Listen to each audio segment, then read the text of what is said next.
When the astronauts left the planet and were able to look back at Earth from outside, it radically changed their viewpoint. It represented a visceral shock that forced them to see things in an entirely new way from a new perspective. Analogously, when the shift of standpoint occurs for the individual from the ego standpoint to an independent one outside the mind life body complex, the experience is transformative and undeniable. The experience may come through some unknown cause, or may be purely serendipitous for the individual who is otherwise prepared and ready to experience it. Initially, the experience is usually of short duration and then departs, leaving behind the impact on the person's psychology. It may, however, open up a pathway such that the individual can more easily shift his standpoint until he potentially can take his primary or even permanent station there.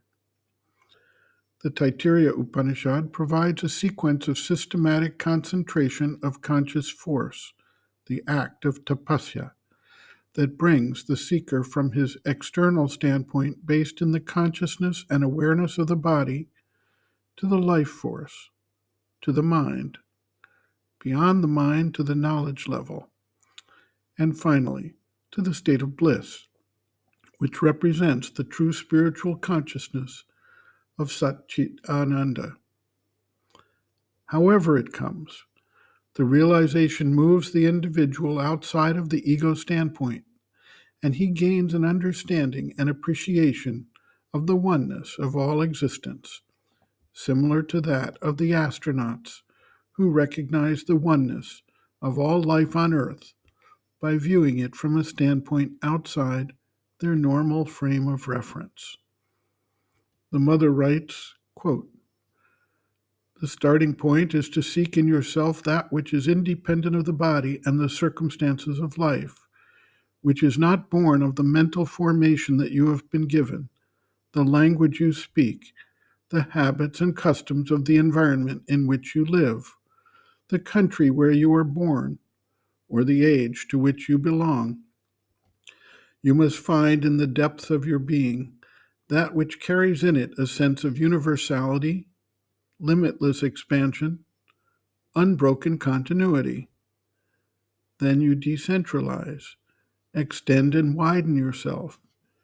You begin to live in all things and in all beings. The barriers separating individuals from each other break down. You think in their thoughts, vibrate in their sensations, feel in their feelings, live in the life of all. What seemed inert suddenly becomes full of life.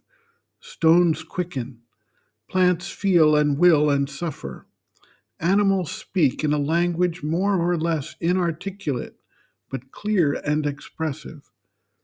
Everything is animated by a marvelous consciousness without time or limit.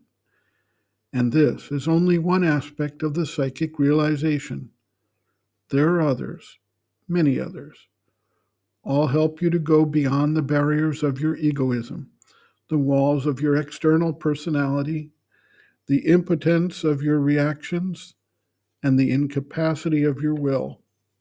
End quote. Reference, Sri Aurobindo and the Mother, Our Many Selves, Practical Yogic Psychology, Chapter 6, Some Answers and Explanations, page 228.